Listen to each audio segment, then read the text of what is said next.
Hello there, my name's Annette with Sunbeam Fabric Art. Welcome to my channel. I've been trying to clear out some of my stash that has migrated to areas where it doesn't belong. I'll be using 20 fat quarters to make this quilt today, but I want you to know that you can also use yardage. Let's take a look at these nice fat quarters I chose today. Some of these high-quality quilting cotton fat quarters only cost me $1, and that's why I have many of one print, because I thought, man, for $1, that's $4 a yard. So for today's quilt, I chose 8 beige. I've got 4 of one beige print and 4 of a different beige print.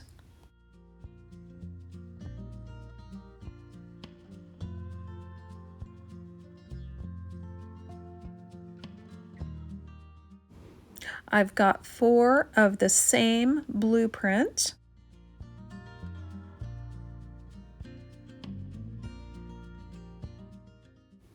I've got 4 other blues that are just a little bit different. And last, I am using 4 prints that are black background with a little bit of gold and red print in them. Here is a look at those same prints in black and white, and the reason I do this is so you can see that black background on the right is very, very dark, and then the beiges, the light blues, they're all very similar. The top beige is very light, the other 3 prints are pretty medium.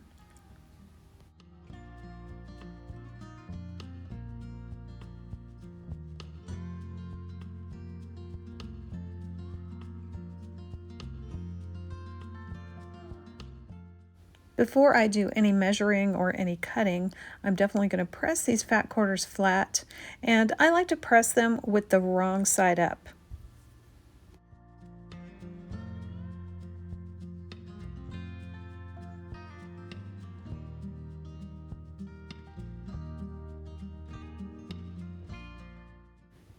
Before I start cutting into these, I'm going to need to compare the sizes of these fat quarters.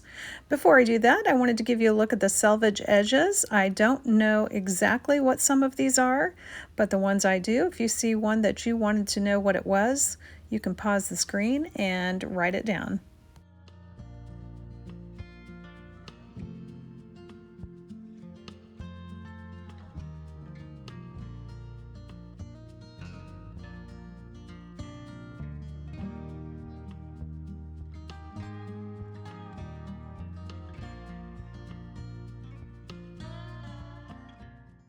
I use pre-cut fabrics a lot, and I've discovered that there's no guarantee they're all going to match. In this case, I'm using fat quarters from different lines. Even if they're from the same line, there's no guarantee they're going to measure exactly the same. What I'm going to be doing first is lining these up and cutting off the selvage edges so I get a true usable measurement.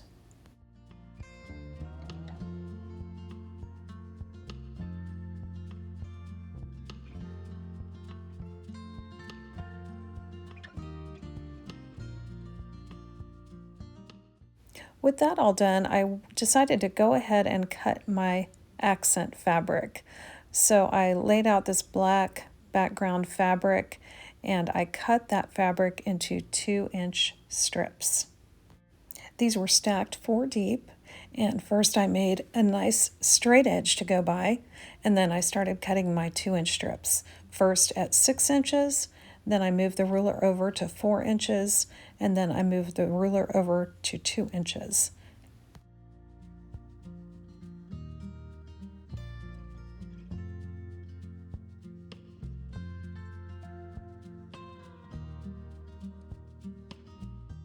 I had one little strip that wasn't quite 2 inches, and we'll set that aside to go into the scrap pile.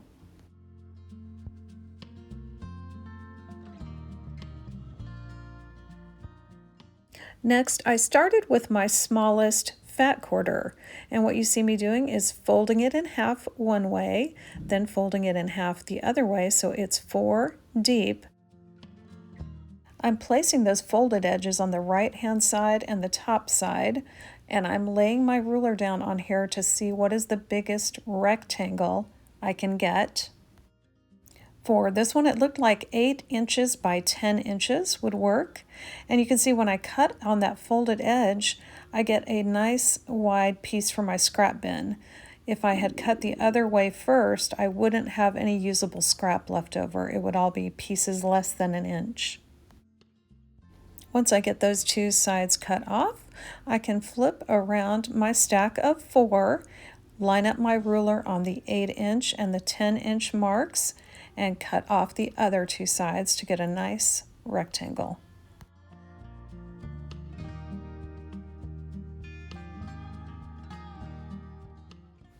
Well, it's important to check the size of these fat quarters before you start, and do identify the smallest one.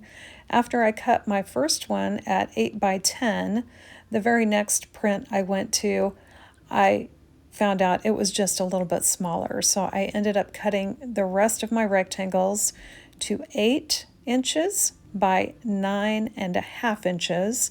And I did go back and recut that first one.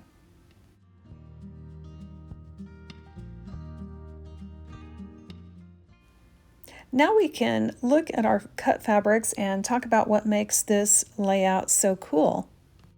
We've got two main color families. We've got the beige color family and the blue color family, equal parts.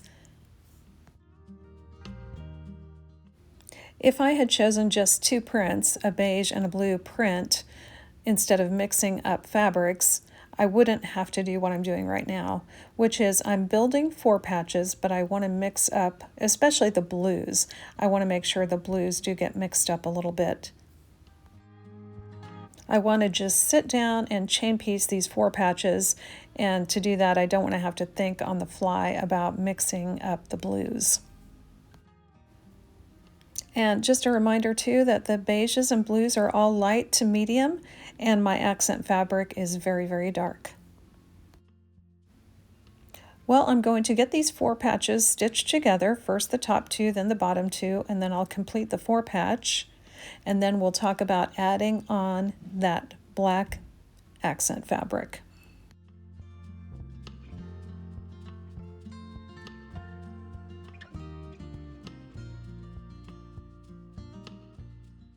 And yes, I did mix in 1 batik fat quarter, so it looks like it's right side up, but both sides are the same.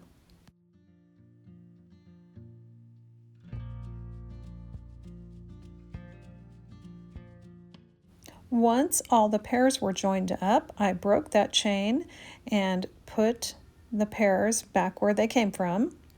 And then I started joining the top pair to the bottom pair to make my 4 patch. I'm being very careful to nest those center seams as I go along.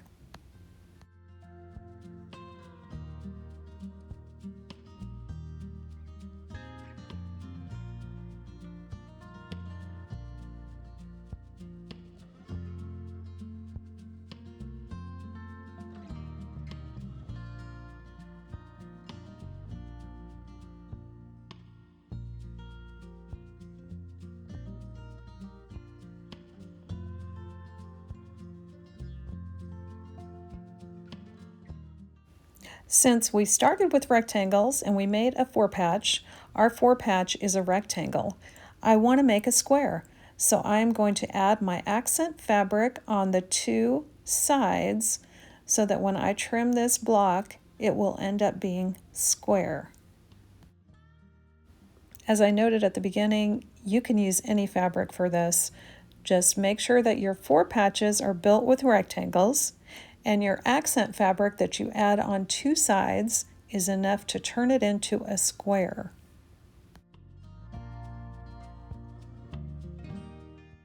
I cut off those little overhanging pieces as I went along, and those will go into my leftover stash.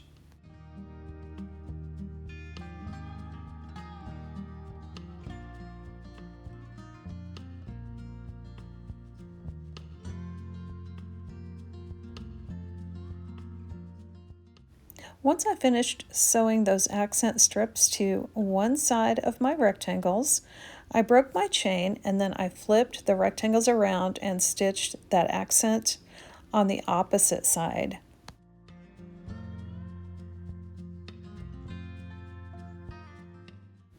Before I trim these blocks, I want to make sure they are as flat as possible, so I'm taking my time and pressing all the seams nice and flat.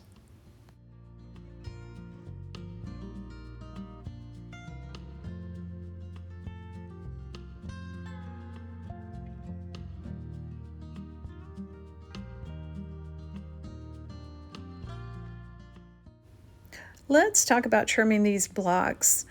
I have a little problem because I only have an 18 by 24 inch mat, so I can't line up bigger blocks than that on my mat and still see the numbers. Luckily, I do have a big square 20.5 inch ruler, so I'm using that right now to see what my blocks are going to square to. It looks like the biggest square I can get out of these blocks is 18 inches, and the way I'm going to cut these blocks, I'm going to line up my ruler on the 9-inch line vertically and horizontally, matching up those seams, and then I'll be able to trim two sides, then flip the block around and trim the other two sides. And again, I'm making sure that everything fits within 18 inches. I've got my 9-inch vertical and horizontal lines matching my seam lines. Then I can trim off the right-hand side and the top. Then I can flip the block around the opposite way and trim the other two sides.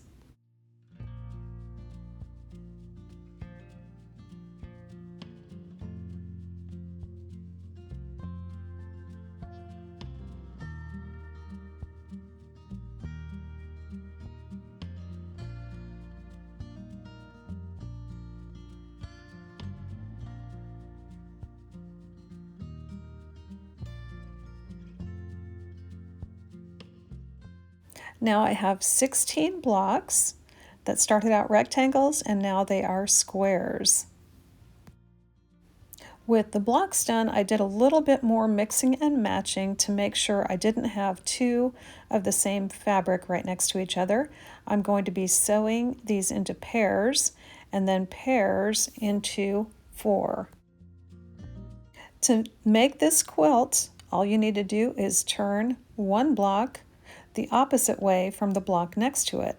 So my dark accent fabric is in the top and the bottom on the left side, and then on the right hand block it's on the left and the right.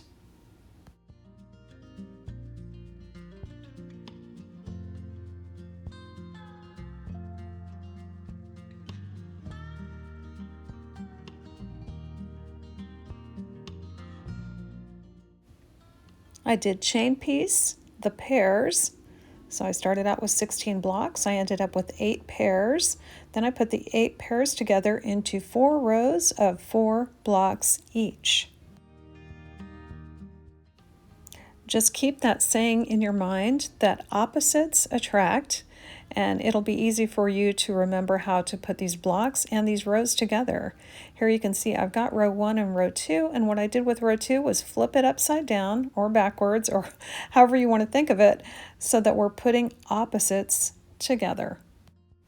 4 of these 18-inch blocks is quite a long strip of fabric to be joining together, so I'm definitely going to put clips on the seams and between the seams wherever I feel like I need to have this fabric held together for me.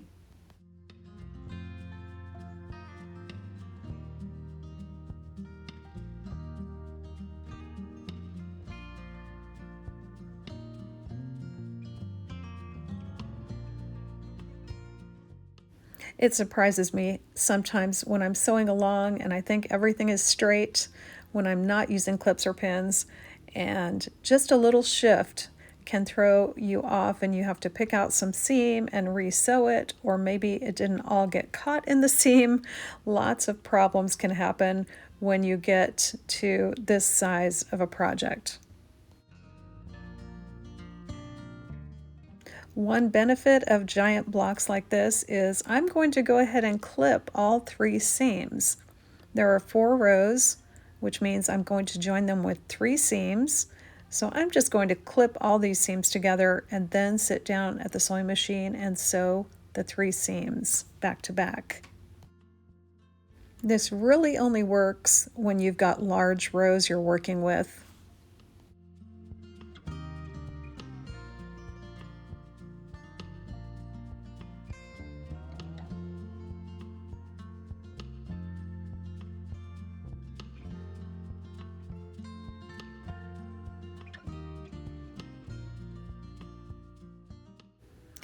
One last thing I did on this quilt was go around the outside with a basting stitch. I'm pretty inconsistent about backstitching seams on blocks, so sometimes that can cause rows to come apart on me before I'm ready to quilt a quilt. By going around the outside of the quilt with the basting stitch, that's going to keep those rows right where they should be until I'm ready to finish the quilt.